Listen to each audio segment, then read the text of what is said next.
오늘은 사도행전 23장 1절부터 15절까지 함께 하겠습니다. 이제 사도 바울이 성전에서 성전을 더럽혔다는 이유로 이방인을 성전에 데리고 갔다는 이유로 이제 유대인들한테 잡혀서 곤욕을 당했고요. 그다음에 이제 천부장이 이 사람이 천부장이 볼 때는 별 문제가 없는데 이제 종교적인 문제이기 때문에 본인이 판단하기가 어려웠죠. 그래서 공회를 열어서 그 공회의 판단을 보고 자기도 이제 어떤 결정을 하기 위해서 공회를 열은 거예요. 그러니까 공회를 그들의 장소에서 연 것이 아니라 천부장이 있는 곳으로 이제 공회를 이제 모이게 하고 그곳에서 바울에 대한 심판을 하게 한 거죠. 그 장면입니다. 바울이 공의를 주목하여 이르되 여러분 형제들아 지금 오늘까지 나는 범사에 양심을 따라 하나님을 섬겼노라 하거늘. 그러니까 나는 죄가 없다는 것을 바울이 이야기하는 거예요. 나는 여러분들이 하나님을 섬기듯이 나도 양심에 따라서 하나님을 섬겼다. 그리고 다른 곳에서는 율법에 대해서는 내가 흠이 없는 사람이라고 할 만큼 유대인으로서, 그리고 아버지도 바리새인 나도 바리새인으로서 이렇게 여러분들 앞에서 당할 만큼 어떤 잘못을, 율법에 대한 잘못을 저지른 것이 아니다라고 하는 것을 이제 이야기하는 거죠. 그때 이제 대제사장 아나니아가 곁에 서 있는 사람에게 그 입을 치라 명하니, 대제사장, 이 당시의 대제사장은 그 아론의 계통을 이어져 오는 대제사장이 아니라 돈을 내고 로마 사람들한테 아부하면 얻을 수 있는 대제사장이었다고 그래요. 그러니까 이 사람이 이제 정통성 있는 대제사장이라고 보기가 어려운 거죠. 그런데 이제 자기들은 지금 바울을 잡아서 죽이고자 하는데 양심에 따라서 하나님을 섬겼다고 하니까 입틀막 하려고 입을 치라고 이제 이야기하는 거예요. 그 입을 치라 명하니 바울이 이르되 희칠한 담이요. 희칠한 담은 희칠한 무덤과 같은 의미래요. 무덤의 밑에는 이제 해골, 사람들이 좀 좋아하지 않는 모습이 밑에 있잖아요. 근데 그 위에는 해칠을 해놔가지고 하얗게 깨끗하게 보이는 그런 모습. 그러니까 아나니아를 바울이 볼 때 너는 민족을 배신하는, 그리고 하나님을 배신하고 나쁜 놈. 그런데 겉으로는 이제 제사장의 역할을 하는 거죠. 그리고 역사가들에 의하면 이 아나니아는 성전에 모이는 공금 있잖아요. 그것을 이렇게 몰래 빼서 쓰는 그런 나쁜 사람이었다고 하더라고요. 종교적으로다도 나쁘고, 그 다음에 로마에 기생했기 때문에 역시 또 나쁘고, 그러니까 한마디로 매국노와 같은 그런 사람이었다고 해요. 희칠한 담이요. 그러니까 그걸 알고 하나님이 너를 치시리로다. 그래서 나중에 이제 이 사건이 있고 나서 한참 지난 다음에 그 AD 66년경에 로마에 대항해서 이제 어디야, 유대인들이 반란은 로마의 입장에서 하는 말이고, 이제 유대인들 입장에서 보면은 독립전쟁을 일으키잖아요. 그때 이 사람은 이제 로마 편이었기 때문에 로마 편인 사람이 독립운동가들한테 잡히면 곤란하잖아요. 그래서 그 전쟁 때 도망가고 숨었는데 그 상수도 시설 있는 곳에 숨었다가 잡혀가지고 유대 독립군들에 의해서 살해를 당했다고 그래요. 그래서 그것이 하나님의 형벌이 아니었을까라고 한다고 그러더라고요. 내가 나를 율법대로 판단한다고 앉아서 율법을 어기고 나를 치라 하느냐. 율법에는 이렇게 재판하게 되어 있지 않은 거죠. 조사를 하고 증인이 있으면 적어도 2명 또는 3명이 말을 해야지 되고, 그 다음에 이 픽으로 있는 사람에게도 말할 기회, 변론할 기회를 줘야지 되는 거예요. 그런데 그런 절차 없이 이제 지금 재판을 진행하니까 그런 말을 한다고 하는 거죠. 율법대로 한다고 하면서 율법을 어기는 거예요. 나를 치라 하느냐. 그리고 특별히 또 때리라고까지 하니까 이제 율법을 어긴다 이거죠. 곁에 선 사람이 말하되 하나님의 대제사장을 내가 욕하느냐 라고 이제 바울을 힐문한 거죠. 그러니까 바울이 금방 이제 반성을 하는 거예요. 이르되 형제들아 나는 그가 대제사장인 줄을 알지 못하였노라. 지금은 성전에 모여 있는 것이 아니고 그다음에 공회에 모여 있는 것이 아니라 특별한 공회를 열었기 때문에 아마도 이렇게 추정을 한대요. 뭐냐면은 대제사장 아나니아가 대제사장 복장을 하고 왔으면 그가 금방 바울이 이 사람이 대제사장이다 라고 하는 것을 알았을 텐데 그 복장이 아닌 일반 복장 또는 어쨌든 대제사장 복장을 입지 않고 와 있었을 가능성에 대해서 이야기한다는 거죠. 그래서 그가 대제사장인 줄 알지 못했다. 기록되었으되 너희의 백성의 관리를 비방하지 말라 하였느니라. 그러니까 성경에 나와 있는 출애굽기 22장 8절에 있는 너는 재판장을 모독하지 말며 백성의 지도자를 저주하지 말라. 이 말씀을 기억하고 그들에게 말한 거예요. 내가 잘못했다는 거죠. 여기서 이제 범사의 양심을 따라서 하나님을 섬겼다 하는데 양심에 대해서 잠깐만 생각을 해보자고요. 이게 다 사전에 나와 있는 양심에 대한 정의예요. 양심은 사물의 가치를 변별하고 자기의 행위에 대하여 옳고 그름과 선과 악의 판단을 내리는 도덕적 의식, 또 선악을 판단하고 선을 명령하고 악을 물리치는 도덕의식으로 자신의 행위를 비판, 반성하게 하는 내면의 기준, 또는 율법 없이도 법률 없이도 선악을 판단하는 내면의 기준, 다 도덕적 기준 또는 내면의 기준인 거예요. 도덕적 가치와 충돌하는 행동을 했을 때 후회하고 가책을 느끼게 하거나 스스로 평가하고 반성하게 하는 의식, 이런 것들을 통틀어서, 그러니까 옳고 옳은 것은 옳다고 말하거나 생각하는 것, 그런 것은 그르다고 말하거나 생각하는 그런 것이 바로 양심이 있다라고 하는 양심의 발로라고 하는 거죠. 그러니까 우리 마음속에 소리라고 하는 거예요. 그것은 하나님께서 심어주신 거죠. 그러니까 사람이면 양심이 있는 거예요. 그래서 가끔 사람들끼리 누군가를 야단칠 때 너 이 양심 없는 놈아 이렇게 말하잖아요. 그것은 너 개돼지다라고 말하는 거나 마찬가지거든요. 그러니까 누구한테나 양심은 있는 거예요. 그래서 이 내면의 소리에 귀를 기울여야 하는 거죠. 여기 그림을 보시면은요, 양심을, 여기 창문이 이렇게 깨끗한 창문이 있는데 나쁘게 살다 보니까 양심이 더러워지면 이렇게 하나님의 말씀이라든지 하나님의 신성이 내 양심을 건드릴 수 있는 기회가 줄어든다는 거예요. 그리고 이렇게 나빠지면 그 하나님께서 말씀으로 또는 그 다른 자연의 섭리를 통해서 하나님을 증거하려고 해도 양심에 화인 맞은 것 같은, 그러니까 양심의 발로 양심의 작동이 둔해진다는 거죠.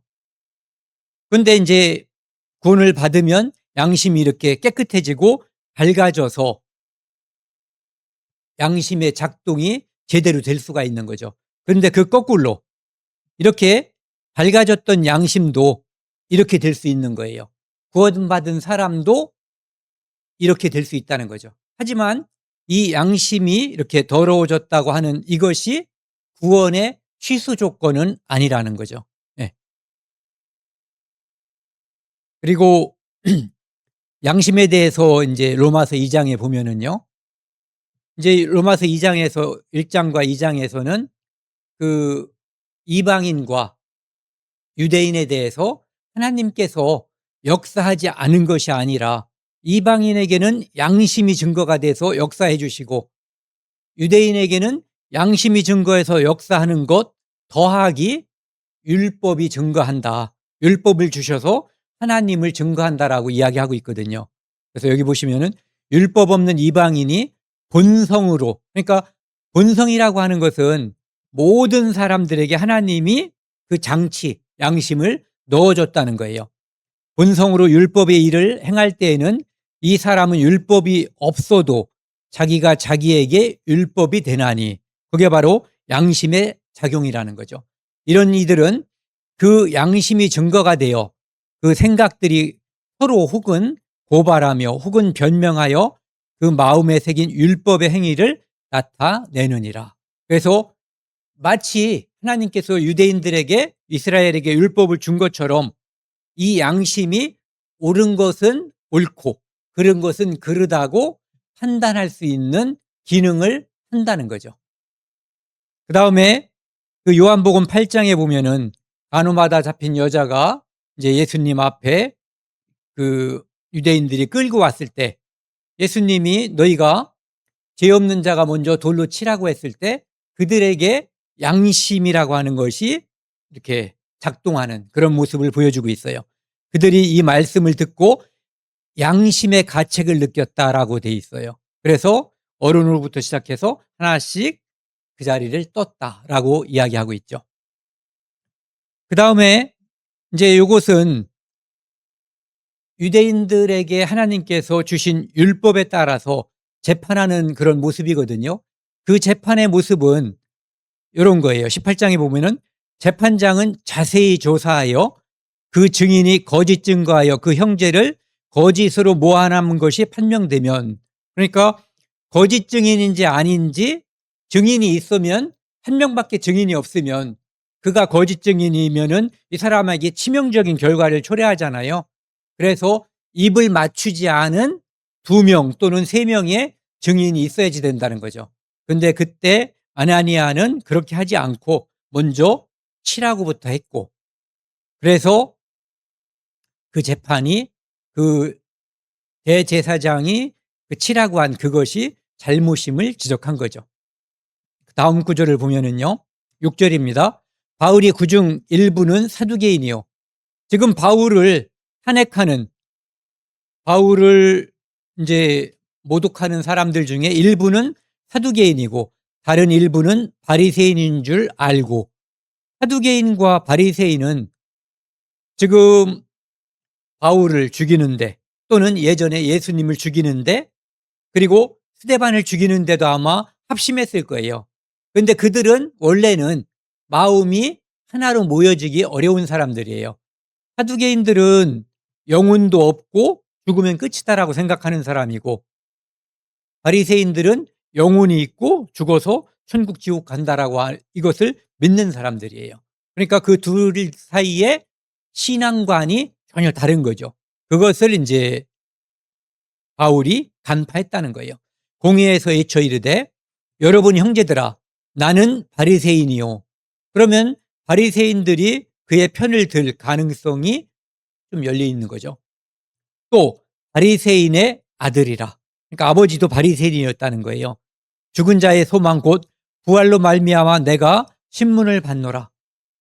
예수님께서 죽었다 부활하셨고, 또 우리들도 나중에 죽으면 부활할 것, 그리고 아브라함도 이삭도 야곱도 하나님 앞에 지금 부활해서 그 앞에 살아있음을 믿는 믿음을 나는 가지고 있고, 바리새인인 여러분도 그리고 우리 아버지도 그 믿음을 가지고 있었다. 그래서 그 부활에 대한 소망을 가지고 있다라고 하는 것을 이야기하는 거예요. 그것 때문에 신문 받는다. 그러니까 사두개인과 바리새인들이 여기에 함께 있기 때문에 바울은 지금 내가 탄핵받는 것, 신문받는 것은 저쪽 사두개인들의 입장에서 나를 잘못 탄압하는 것이다 라고 이야기하고 있는 거죠. 그 말을 한즉 효과가 있었어요.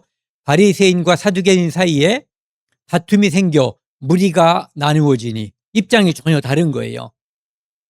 이는 사두개인은 부활도 없고 천사도 없고 영도 없다 하고, 바리새인은 부활도 있고 천사도 있고 영도 있다. 다 있다 함이라.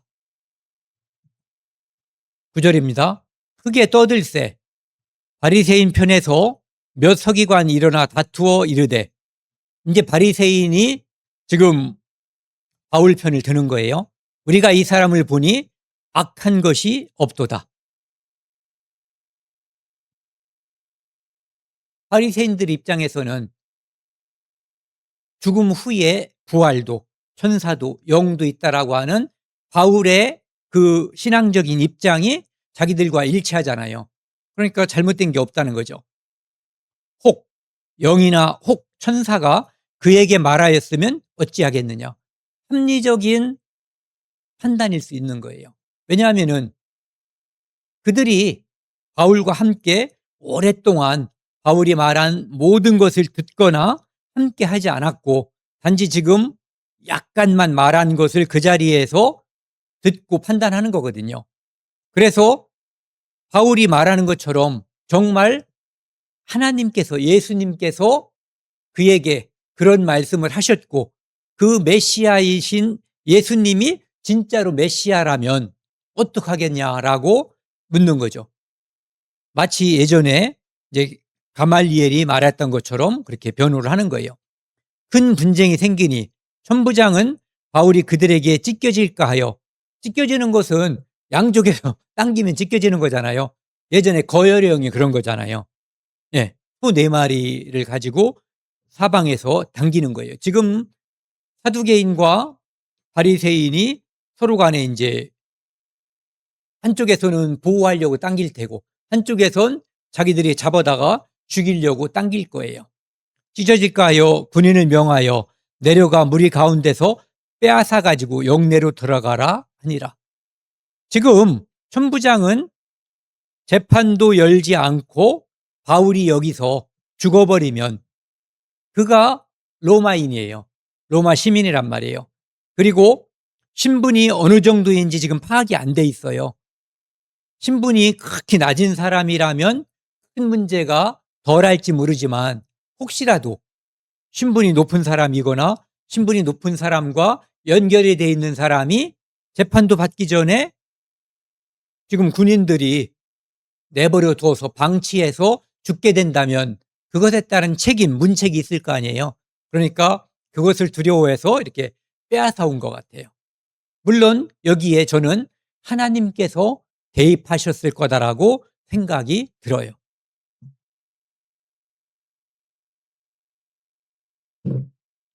사도행전 5장에서도 보면은 가마리엘이 이제 유대인들이 누구야? 베드로가 이제 복음을 전하고 그러는 것을 이제 방해하고 죽이고자 할 때, 가멜리알, 바리새인 가멜리알은 율법 교사라고 모든 백성에게 존경받는 자라. 가멜리엘 밑에서 바울이 배운 거잖아요. 이때는 가말리엘하고 누구야? 바울, 사울이 같은 편이었을 때예요. 그렇죠? 예. 아직 사울이 이제 복음을 알기 전이니까요. 존경받는 공의 중에 일어나 명하여 사도들을 잠깐 바깥 나가게 하고 말하되, 그러니까 가멜리엘을 포함한 이 사람들이 합리적인 면도 있다라고 하는 것을 보여주는 거예요. 말하되 이스라엘 사람들아, 너희가 이 사람들에게 대하여 어떻게 하려는지 조심하라. 함부로 하지 말라는 거예요. 그러면서 그 내용을 보면은 만일 하나님께로부터 났다면, 사람으로부터 생긴 사상이라면 그것이 시간이 지나고 지도자가 죽으면 사라져버릴 건데, 그런데 그렇지 않고 그것이 정말 그들이 주장하는 것처럼 하나님께로부터 온 것이라면, 예수 그리스도라고, 예수라고 하는 그분이 정말로 그리스도 메시아라면 어떡할 거냐 이거죠. 만일 하나님께로부터 났으면 너희가 그들을 무너뜨릴 수 없겠고, 하나님보다 강한 사람이 존재할 수가 없잖아요. 예수님을 죽인 사람도, 스데반을 죽인 사람도, 지금 바울을 죽이려고 했던 사람들도 죽었어요. 역사 속에서 수많은 선교자를 양산했던 모든 가해자들이 다 죽었고, 오늘 이 시간에 그리스도를 부인하거나 그리스도를 믿는 것을 방해하는 모든 사람들이 죽으면 그들이 그렇게 싫어하고 그렇게 방해했던 그분, 메시아 그리스도 앞에서 심판받을 거예요. 그리고 그들은 예수님만이 유일한 구원자고 그분이 영원한 심판자라고 하는 것을 몸소리 쳐지게 깨달을 거예요. 믿겠죠. 하지만 지옥에 간 부자처럼 그들에게는 기회가 없다는 거예요. 정말 소스라치게끔 느끼고 깨달을 거예요. 기회가 없을 뿐이죠. 너희가 그들을 무너뜨릴 수 없겠고 도리어 하나님을 대적하는 자가 될까 하노라. 그래서 이렇게 사도행전 이 5장에 나와 있는 율법사 가말리엘, 이 사람이 말한 이것을 우리도 여러 번 읽고 이렇게 연습을 해가지고 사람들에게, 특별히 가족이나 직장에서 유별나게 그리스도인들이 복음 전하는 것을 방해하는 사람들에게 얘기해주면 좋을 것 같아요.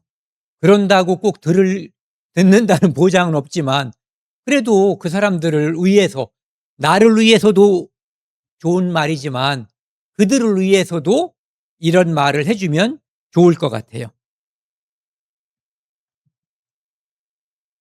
11절입니다. 그날 밤에 주께서 바울 곁에 서서 이르시되, 그 밤에 이제 둘 사이에 바리새인과 누구죠? 사두개인 이럴 때가 많아요. 이렇게 서로 막 찢어 죽일 것 같으니까 천부장이 구해냈단 말이에요. 그래서 이제 보호를 받는 상태에서 밤을 맞은 거예요. 그날 밤에 예수님께서 바울 곁에 서서 이르시되, 바울이 여기 있는데, 여러분 한번 생각해 보세요. 여러분, 우리가 지금 여기 있는데 예수님이 옆에 오셔서 말씀하셨다는 거예요. 내용은 담대하라. 걱정하지 말라는 거예요. 두려워하지 말라. 내가 예루살렘에서 나의 일을 증언한 것 같이 지금 유대인들에게, 또 천부장과 백부장들, 그 군인들이 함께 있는 그곳에서 내가 어떻게 그리스도인이 되었고 어떻게 예수님을 만났고 어떻게 나는 왜 그리스도를 전하는가에 대해서 말한 것처럼 이제 로마에서도 증언하여야 하리라 하시니라. 너는 여기서 죽지 않고 여기가 네 인생의 종착역이 아니라 나는 너를 로마에 보낼 것이고 너는 로마에서 증언할 것이다. 무엇을? 복음을. 그러니까 사명이 있었는데 그 사명을 바울도 어렴풋이 깨달았던 것 같잖아요. 로마에도 가야 하리라 이렇게 얘기했단 말이에요. 그런데 예수님께서 직접적으로 이제는 로마에서 증언하여야 하리라라고 말씀해 주신 거예요.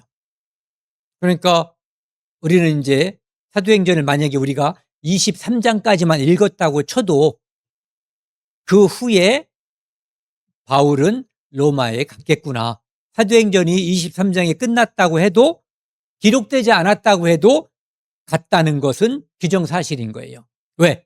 예수님이 말씀하셨기 때문에.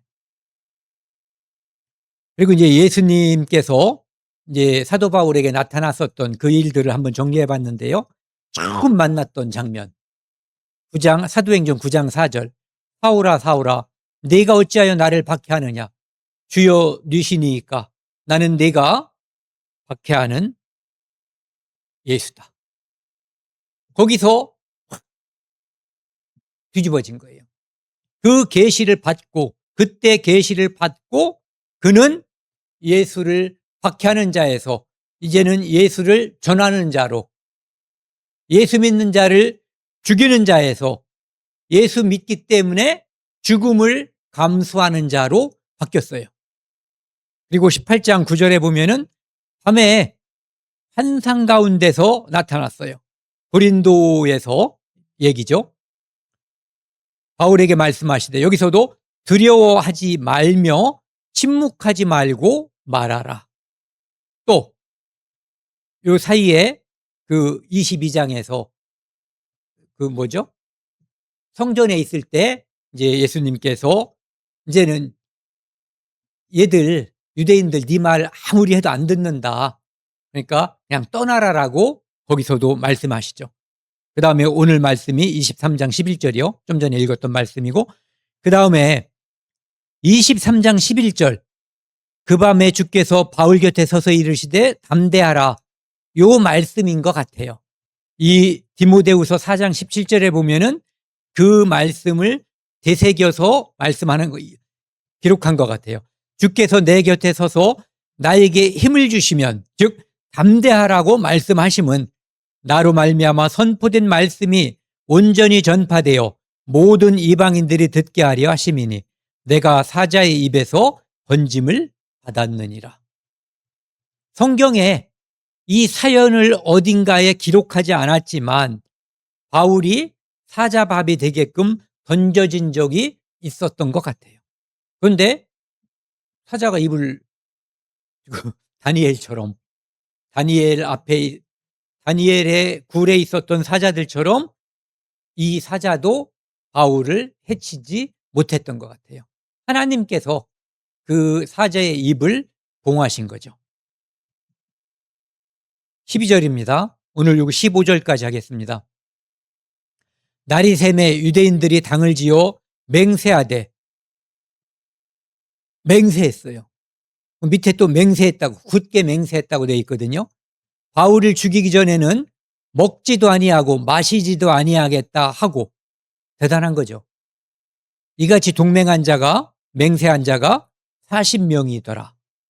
40여 명, 그러니까 40명도 넘는 거예요. 대제사장들과 장로들에게 가서 말하되, 이제 자기의 굳은 결의를 높은 사람들한테 가서 이제 얘기하는 거예요. 저희가 바울을 죽이기 전에는 아무것도 먹지 않기로 굳게 맹세하였으니 절대로 먹지 않겠다는 거예요. 맹세하였으니 이제 너희는 그의 사실을 더 자세히 물어보려는 척하면서 공회와 함께 천부장에게 청하여 바울을 너희에게로 데리고 내려오게 하라. 우리는 그가 가까이 오기 전에 죽이기로 준비하였노라 하더니, 그러니까 이렇게 하라는 거예요. 바울을 이제 자세히 뭔가를 물어보려고 불러내면은 바울은 이제 대답하기 위해서 올 거 아니에요. 그때 자기들이 매복하는 것처럼 그렇게 있다가 그냥 갑자기 달려들어서 바울을 죽이겠다라고 자기들의 뜻, 자기들의 결의를 이야기해 주는 거죠. 그러니까 지금 이 사람들은 뭐 하는 거예요? 맹세했다는 것은 결국은 하나님께 맹세했다는 거예요. 허약한 거죠, 하나님께. 그런데 무엇을 맹세했냐면은 살인을 맹세한 거예요. 이 맹세에 대해서 좀 살펴보면은요, 레위기 19장 12절에 보면은요, 같이 한번 읽어보겠습니다. 너희는 내 이름으로 거짓 맹세함으로 내 하나님의 이름을 욕되게 하지 말라. 나는 여호와니라. 맹세했으면 지키라는 거예요. 거짓 맹세하면 하나님께 혼난다, 이런 얘기예요. 이 사람들의, 제가 전에도 한번 농담 삼아서 얘기해 봤는데, 이 사람들은 굶어 죽었을까요? 40여 명.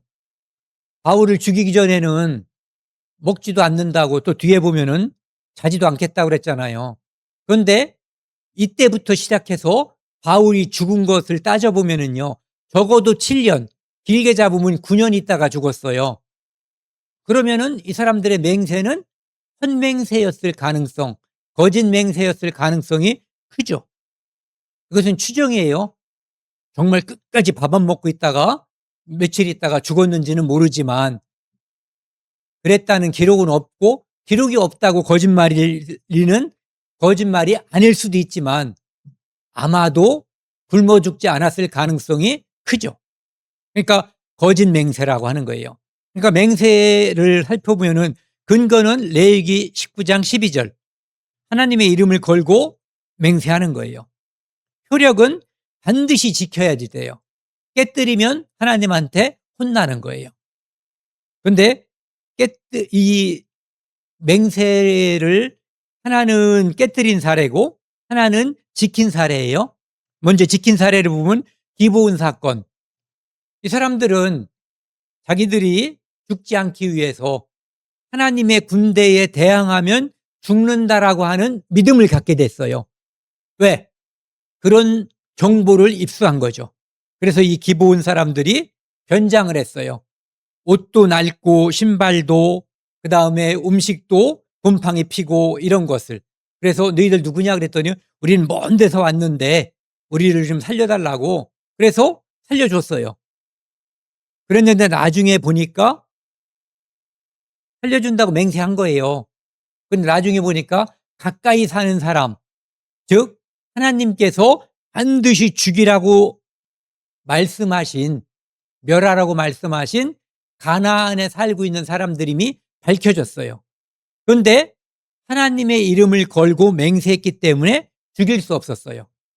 그래서 그들을 물깃는 자와 나무 패는 자로 삼았죠.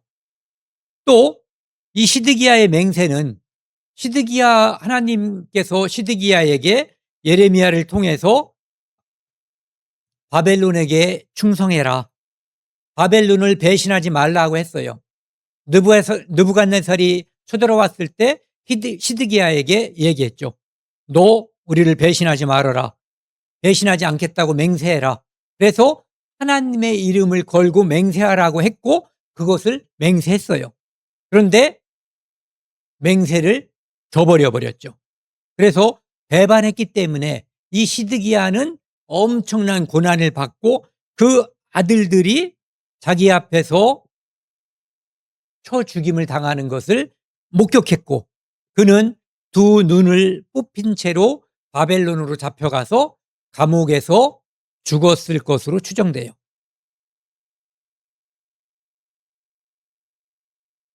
이 예레미야 52장 11절에 보면은요, 시드기야 두 눈을 뺐고 그때 빼기 전에 본 게 있어요. 마지막 장면이 뭐냐 하면은 자기 아들들을 바벨론 군사들이 머리를 때려서 죽여버리는 장면이에요.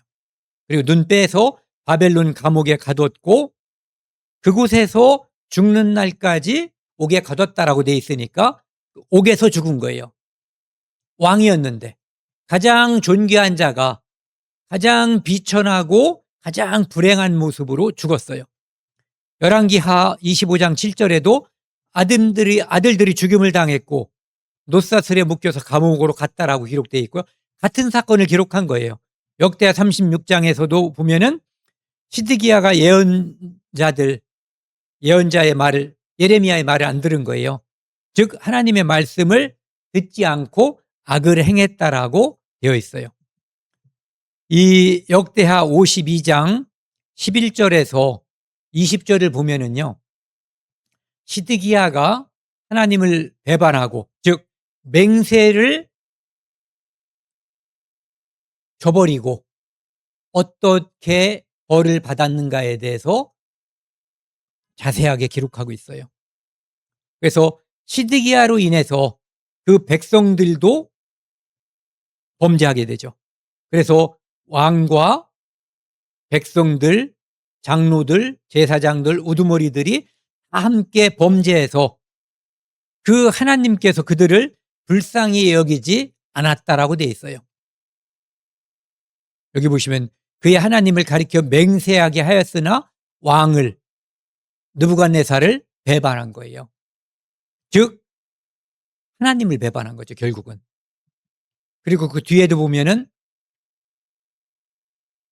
바벨론이 쳐들어와서 하나님의 정 솔로몬 성전을 불살랐고 살아남은 자들, 웬만한 사람들을 다 죽여버리고 살아남은 자들을 바벨론으로 잡아가서 노예가 되게 했다라고 하는 것이 이 시드기야가 배반한 결말이에요. 그래서 거짓 맹세하지 말라는 거고 아까 이제 그 사람들이 어떻게 됐을까? 아마도 하나님께서 그 맹세하고 지키지 않은 그들을, 더군다나 의로운 바울을 죽이겠다는 맹세였잖아요. 예. 그렇기 때문에 그들의 말로도 역시 비참했을 것이다. 어쩌면 그들도 AD 70년까지 살아남았다가 로마 군사가 쳐들어왔을 때 비참하게 죽었을 가능성도 있다라고 생각하는 거죠. 오늘은 여기까지 하겠습니다.